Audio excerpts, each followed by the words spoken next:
नमस्कार, मेरा नाम प्रिंस कुमार है और आप देख रहे हैं प्रिंस रिपोर्ट्स इंडिया। अच्छा, जब भी रुपए गिरता है तो लोग एक ही बात कह देते हैं, डॉलर बहुत मजबूत है इसलिए रुपए डूब रहा है। लेकिन इस बार कहानी सिर्फ डॉलर की मजबूती की नहीं है, इस बार रुपए की गिरावट की एक चेतावनी है, एक संकेत है कि वैश्विक बाजार में ऐसी हलचल चल रही है कि जो लोग अक्सर समझ नहीं पाते हैं। और सबसे बड़ी उलझन तब खड़ी होती है जब भारत दुनिया की सबसे तेजी बढ़ती अर्थव्यवस्था में शामिल है, जब देश 8% से ऊपर की ग्रोथ कर रहा हो, जब दुनिया भारत को नई उम्मीद मान रही है, उसी समय रुपया एशिया की सबसे कमजोर मुद्रा में शामिल हो जाता है। और ये सवाल है और यही इस वीडियो की सबसे जरूरी जड़ है। हम ये जानेंगे कि रुपए के गिरने के पीछे असली वजह क्या ये गिरावट सिर्फ बाजार का उतार चढ़ाव है या फिर किसी और बात का संकेत। अब शुरुआत करते हैं, सबसे पहले बात करते हैं उस कारण की जिसने रुपए को अंदर से हिला दिया है, और वो क्या है? वो है एफपीआई का भारी निकास हुआ है यहाँ से। ये वही पैसा है जो कि विदेशी कंपनियां, बैंक और बड़े बड़े फंड भारत के शेयर बाजार के अंदर लगाते हैं, और यही पैसा देश की मुद्रा को ताकत देता है, बाजार को स्थिर रखता है और आर्थिक गतिविधियों को गति देता है। लेकिन जैसे ही यह पैसा जो है बाहर निकलने लगता है तो रुपए की कमर वहीं टूटना शुरू हो जाती है। जब अमेरिका ब्याज दरें बढ़ाता है तो दुनिया के निवेशक के सामने एक आसान गणित खड़ा हो जाता है। अमेरिका में कम रिस्क में ज्यादा रिटर्न मिलेगा और भारत जैसे देश में ज्यादा रिस्क में कम रिटर्न मिलेगा। हम क्यों उभरती हुई अर्थव्यवस्था में जोखिम लें? जब अमेरिका बैठकर भी मोटा मुनाफा दे रहा है तो क्यों जोखिम लेना है यहाँ? अब आते हैं उन आंकड़ों पे जिससे तस्वीर साफ हो जाएगी। पूरे 2025 में विदेशी निवेशक ने 1,56,000 करोड़ से भी ज्यादा पैसा भारत से निकाल लिया। ये कोई छोटी रकम नहीं है। जब इतना बड़ा डॉलर आउटफ्लो होता है तो मार्केट में डॉलर की कमी पैदा हो सकती है, रुपए अपनी वैल्यू खो देता है। यह रुपए की कमजोरी का सबसे बड़ा तो नहीं, लेकिन एक कारण आप मान सकते हैं इसको भी। आप एक चीज से अंदाजा लगाओ, अकेले दिसंबर के पहले 4 दिनों में एफपीआई से 13,121 करोड़ रुपए निकाले गए। इस बात से अंदाजा लगा लो, यानी महीने की शुरुआत ही भारी तबाही से शुरू। सिर्फ 4 दिनों के अंदर 13,121 करोड़ का बाहर जाना, ये चिंताजनक है। ये बात समझना पड़ेगा, जैसे जैसे विदेशी निवेशक भारत से पैसा निकालेंगे वैसे रुपए कमजोर होगा। अब आते हैं उस कारण पे जो रुपए को कमजोर करने में इंपॉर्टेंट रोल प्ले करता है, और वह है भारत का रिकॉर्ड तोड़ व्यापार घाटा। यह सिर्फ एक आर्थिक आंकड़ा नहीं है, बल्कि भारत की आर्थिक संरचना का वो आईना है जिसे देखकर यह समझ आता है कि तेज विकास के बाद रुपया क्यों टूट रहा है। भारत दुनिया की तेजी से बढ़ती अर्थव्यवस्था है, इसमें कोई डाउट नहीं है, लेकिन ज्यादा विकास कर रही है तो इसके लिए सामान ज्यादा चाहिए, और वो शुरू से ही विदेश से आता रहा है। हम मैन्युफैक्चर की ओर गए ही नहीं, अब थोड़ा बहुत करने लगे हैं। हम जो सामान मंगाते हैं उसके लिए भारत को डॉलर में पेमेंट करना पड़ता है। इस लाइन से भारत की अर्थव्यवस्था की पूरी कमजोरी छिपी है। इसी लाइन में भारत अब दुनिया की सबसे तेजी से दौड़ रही अर्थव्यवस्था है। ग्रोथ शानदार है, निवेश बढ़ रहा है, खपत बढ़ रही है, लेकिन यह पूरा विकास आयात पर खड़ा है। ये प्रॉब्लम है। हम तेजी से बढ़ तो रहे हैं, लेकिन उस विकास को चलाने के लिए जो चीजें चाहिए, तेल, गैस, मशीनरी, इलेक्ट्रॉनिक्स, माइक्रोचिप्स, धातुएं और बहुत सारी चीजें हैं, ये सब विदेशी है। हमारी फैक्ट्री का इंजन भी बाहर से आता है और उसकी फ्यूल भी बाहर से आता है। इसका सीधा मतलब है कि जितना ज्यादा विकास होगा उतनी ज्यादा देश में जरूरत होगी, उतना ज्यादा आयात होगा और उतना ही ज्यादा डॉलर पर खर्च करना है। तो नियम तो साफ है, जितना ज्यादा डॉलर खर्च करोगे रुपए उतना कमजोर होता जाएगा। निर्यात में कमी आ रही है जिससे कि व्यापार घाटा बढ़ रहा है।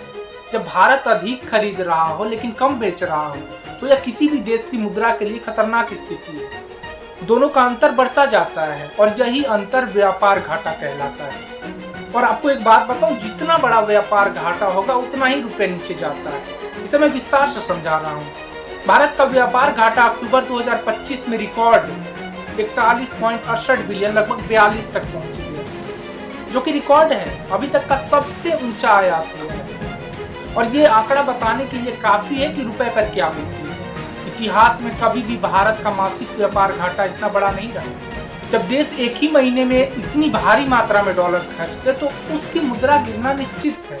यानी आप सिंपल भाषा में समझो तो देश कम कमा रहा है लेकिन ज्यादा खर्च कर रहा है और इस असंतुलन की कीमत रुपया चुकाता है। निर्यात में गिरावट हो रहा है, आयात में उछाल हो रहा है, तो रुपए के ये दोनों तरफ से मार पड़ जा रही है। सोने के आयात में लगभग 200% की वृद्धि हुई। जैसे ही लोग बाजार में अनिश्चितता देखते हैं वे पैसा निकालकर सोना खरीदना शुरू कर देते हैं। लेकिन सोने का एक बहुत बड़ा नुकसान है और वो चीज समझना होगा। सोना 100% आयात आधारित है, यानी कि पूरा भुगतान डॉलर में होता है और जितना ज्यादा आप सोना खरीदोगे उतना रुपए कमजोर होगा। ये पॉइंट मेंशन करना जरूरी था। 200% की उछाल का मतलब क्या हुआ? सोने के कारण सिर्फ एक सेक्टर ने रुपए पर बड़ी चोट मारी है। अब आते हैं एक और बड़े कारण पे जो भारत की अर्थव्यवस्था के लिए और भी बड़ा झटका है। अमेरिका जो भारत का बड़ा निर्यात बाजार है और वहीं पर भारत को सबसे कठोर टैरिफ मार पड़ी है। अमेरिका ने भारत पे 50% का टैरिफ लगा दिया, तो वो अब बताओ रसिया की वजह से और जो भी है तो 50% का टैरिफ लगा दिया था। इस कारण से एक्सपोर्ट में कमी हुई, ज्यादा नहीं लेकिन थोड़ा बहुत आप कह सकते हैं, जिससे फर्क जरूर पड़ा है। अच्छा, एक चीज नोट करने वाली है यहाँ, दिसंबर 2025 में आरबीआई ने रेपो रेट में 0.25% की कटौती की, जिससे कि आर्थिक वृद्धि को गति मिल सके। और ये डेटा आरबीआई की मंशा को बिल्कुल साफ दिखाता है। रेपो रेट घटाने से कर्ज सस्ता मिल जाता है, कंपनियों को लोन सस्ते मिल जाते हैं, निवेश बढ़ता है, बाजार में लिक्विडिटी बढ़ती है, आर्थिक गतिविधि भी तेज हो जाती है इससे। लेकिन साथ में जो दिक्कत होती है वो है कम ब्याज दर का मतलब है कि विदेशी निवेशकों को भारत में कम रिटर्न मिलेगा और जब रिटर्न कम होता है तो वे अपना पैसा बाहर ले जाएंगे और इससे रुपए और गिरता है।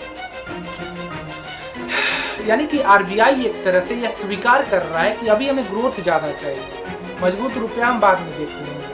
अच्छा, अब एक चीज और है, नीर और रीर के बारे में समझना जरूरी है क्योंकि इससे समझ आएगी कि करेंसी वाकई गिरी है या फिर डॉलर के प्रभाव से फीका लग रहा है। तो ये नीर और रीर क्या है ये समझना जरूरी है।